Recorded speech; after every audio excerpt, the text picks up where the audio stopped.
지금은 174강. 제목은 경쟁사회입니다. 보통 경쟁하면 상대할 만한 사람끼리 붙는 걸 경쟁이라고 하죠. 어른하고 애하고 사실 경쟁이라는 것은 성립이 안 됩니다. 그러면 이 세상 인간 사회에서는 경쟁을 누가 하느냐? 같은 사람하고 경쟁을 하게 되는 겁니다. 그렇게 되면 경쟁하는 그 차원이, 그 성질이 단 하나로 그게 규정이 돼요. 사람 대 사람. 뭐 넓게 이야기해서 국가 대 국가. 역시 국가도 사람이 있으니까 기업체와 기업체, 교회와 교회, 또는 교회와 기독교와 불교. 그 안에 네마 뜯어보면 다 누가 들어있습니까? 사람이 들어있죠. 경쟁이라 한다면 사람과 사람과 경쟁한다. 끝. 그 외에는 다른 경쟁은 없죠. 인간이 천사하고 경쟁하고 이런 건 잘 없습니다. 그런데 경쟁을 하면 피곤합니다. 그럼 경쟁을 안 하면 되지요. 근데 우리가 경험상 목적을 이룬다든지 성공을 이룬다든지 뭔가 얻고자 하는 것은 이 경쟁 없이는 얻을 수가 없어요. 왜냐하면 내가 원하는 것도 남도 같이 원하고 있으니까. 목표가 하나인데 둘 달라들었다.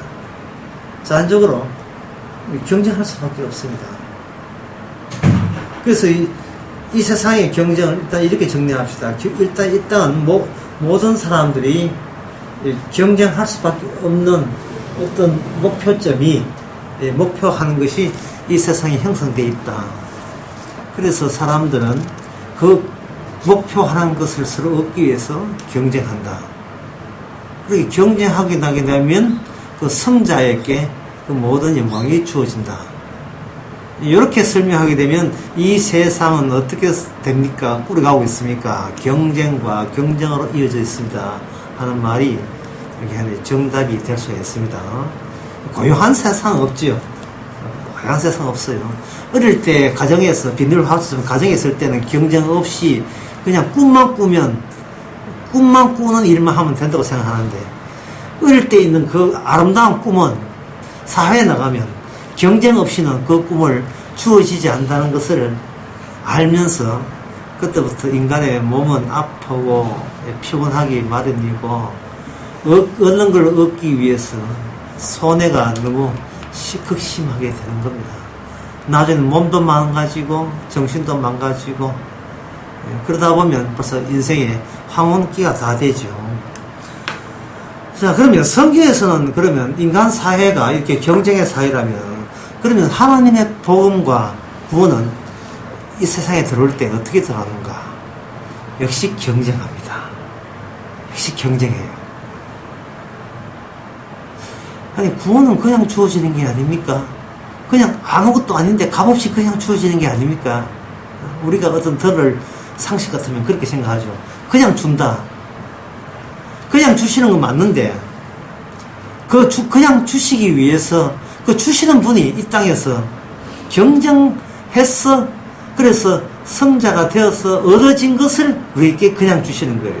그래서 구원받은 사람은 어디를 주목했냐 하면, 얻었다에 주목하지 말고 누가 어떤 경로를 밟았는지 그 경로에 주목해야 돼요.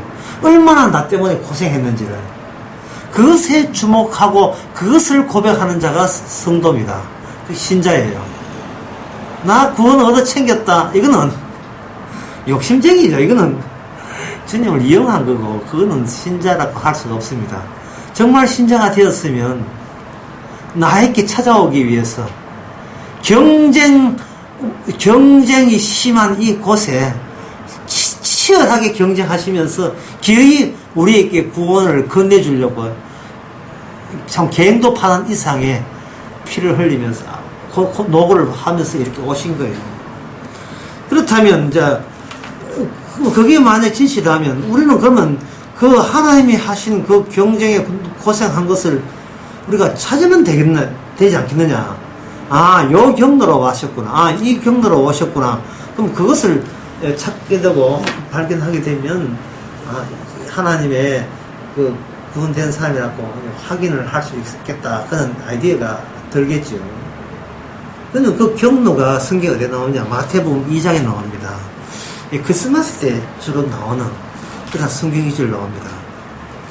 그 마태복음 2장에 보면 거기 누구하고 경쟁하는 것처럼 보이냐 하면 동방박사와 헤롯 왕이 경쟁을 하게 돼 있죠. 마태복음 2장에.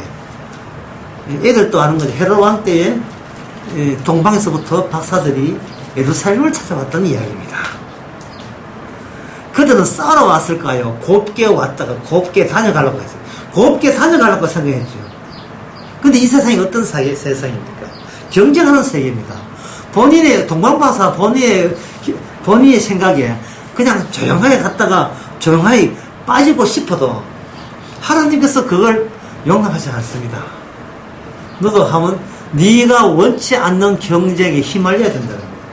이것은 오늘날 우리를 뭘 의미하냐면 난 그냥 산속에서 기도하다가 곱게 기도하다가 그냥 곱게 구원받을래 라는 생각을 우리가 하기 마련이죠. 왜? 세상에 너무 시달리고 치댔으니까. 그런데 하나님은 성도를 그렇게 그냥 그렇게 방관하지 않습니다. 동방박사처럼 경쟁사회에 니도 일부로서 빠질 수 없다고 이 경쟁사회에 우리 집어넣어 버립니다. 우리는 이게 상당히 얍삽한 생각에 저 요란스러운 지옥 같은 세상에 빠져나와서 유유자적하면서 삿가 쓰고 그냥 긴 강문 낚싯대를 하다가 죽게 부르시면 구원받는 평풍 속에는 동남아에 나오는 어떤 선비 있잖아요. 그냥 바둑 두는 바둑에 뜨고 막 새소리만 들리는 것 같아요. 새소리 들리고 물소리만 들리는 그 청송 중앙산의 깊은 산속에 있는 그 산벌에서 살다 가고 싶은 생각이 들겠지만 하나님은 성도를 그런 식으로 다루지 않습니다. 싫든 좋든 경쟁에 던져 넣습니다. 그러면 경쟁에 던져 넣으면 그럼 우리가 이 죄를 이겨야 되는데 무슨 소리 이깁니까? 그쪽은 이길 수 있는 무기는 저쪽이 다 갖고 있는데 권력도 없지요, 돈도 없지요, 안산도 없지요, 요령도 없지요. 있더라도 그만큼 그들 지옥 갈 사람은 손실을 부릴 재주도 없지요. 그러면 우리는 이 세상에 와서 경쟁하면서 결국 죄에 굴복할 수밖에 없던 이런 형편에 놓여 있습니다. 어떻게 우리가 이 세상에서 살아남을 수 있겠단 말입니까? 마태복음 2장 13절과 14절에 보면 그걸 두 개의 단어로 설명하고 있습니다. 13절 우선 보게 되면요. 저희가 떠난 후에 주의 사자가 요셉에게 현명하되 동방박사부터 먼저 드리면 12절 나옵니다. 12절 꿈에 헤롯에게 돌아가지 말라 하였음을 받고 그 다음에 무슨 길이죠? 다른 길로 갔죠. 다른 길. 자, 다른 길을 갔습니다. 다른 길에 가니까 경쟁사회에 분명히 들어왔는데 길이 달라요. 길이 달라요. 동방박사가 원래 다른 길로 가는 게 취미입니까? 원래 취미가 아니고 누가 다른 길로 가겠습니까? 주님께서 다른 길로 가게 하셨죠. 그러니까 이래 되면 동방박사에서는 어떤 쾌감이 있느냐, 왜 어떤 쾌감이 생길 수 없느냐 하면은 나는 세상을 이겼다라는 그런 쾌감이 있겠습니까? 없겠습니까? 없지요. 그러니까 여러분께 뭐 당부합니다. 성도가 세상을 이길 생각하지 마세요. 그런 즐거움을 주질 않습니다. 주께서 다른 길을 빼돌렸기 때문에. 그리고 다른 길로 갈 이유가 뭐냐 하면은 저쪽에서 먼저 달려들었잖아요. 죽인다고. 그리고 우리가 한 성질을 하는 우리 입장에서는 나는 주님과 함께해서 누가 이기나 해볼까? 이런 오기 같은 게 나오겠지요. 쓸데없는 오기는 부리지 마세요. 싸울 사람하고 싸워야지. 대도 않는 싸울 사람 필요 없어요.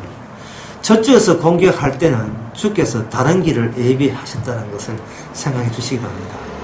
그러면 그 다른 길에 원천이 있을 거 아니에요. 동방박사도 다른 길을 다니면서 베드로도 다른 길이라면 다 같이 다른 길을 갈 수 있는 진짜 처음 원료적인 다른 길은 누가 갖고 있는가? 그거는 13절 14절에 나옵니다. 저희가 떠난 후에 주의 사자가 요셉에게 현명하는데 헤롯이 아기를 찾아 죽이려 하니 일어나 아기와 그의 모친을 데리고 애굽으로 그 다음에 나온 단어가 뭐죠? 애굽으로 피하지요. 그 다음에 14절에 보면 요셉이 일어나 아기와 함께 13절에 피하여 돼 있죠. 피하여. 그리고 12절은 뭐랬습니까? 다른 길. 13절은 피하여. 자, 그 묻습니다. 피하는 것이 경쟁에서 이긴 거예요. 인간적 암흑에서 진 겁니까? 졌지요? 지세요. 예, 지는 게 이긴 겁니다. 이게 예수 그리스도의 본류적인 거예요. 이 원반이 우리가 믿는 예수님을 하나님께서 다룰 때는 이렇게 첫째, 아예 경쟁을 안 붙이는 게 아니라는 거. 경쟁을 안 붙이는 게 경쟁을 안 붙이는 게 아니고 유유자적 혼자 있는 게 아니고 자기가 알아서 피하지 않고 경쟁 속에 뛰어들게 만듭니다. 그러면 우리는 거기서 우리가 경쟁을 이길 수 있는 어떤 무기나 힘은 장착되지 않아요. 그냥 당하면 당할 수밖에 없습니다. 그런데 이렇게 약하고 당할 수밖에 없는 경우가 되어야 주님의 손길을 우리가 체득할 수 있어요. 피한 길, 다른 길. 이걸 경험할 수 있어요. 지가 알아서 기도원도 가고, 지가 알아서 또, 네가 돈이 무기라면 나도 돈 있다. 나도 예수 믿는 교회는 이렇게 부자 돼야 된다. 이런 식으로 자꾸 같은 급으로 그렇게 달라들고 싸우고 가지 마세요. 네가 그 말빨 좀, 나도 말빨 한 말빨 한다. 이런 식으로 하지 마시고, 예.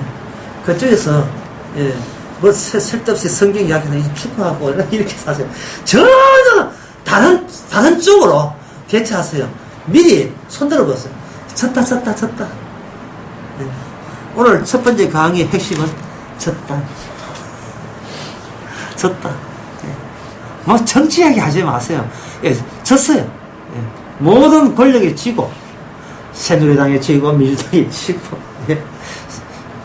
무슨 신비식이 당에 지고 항상 주님께서 졌기 때문에, 주님께서 이긴 적이 없기 때문에 지세요.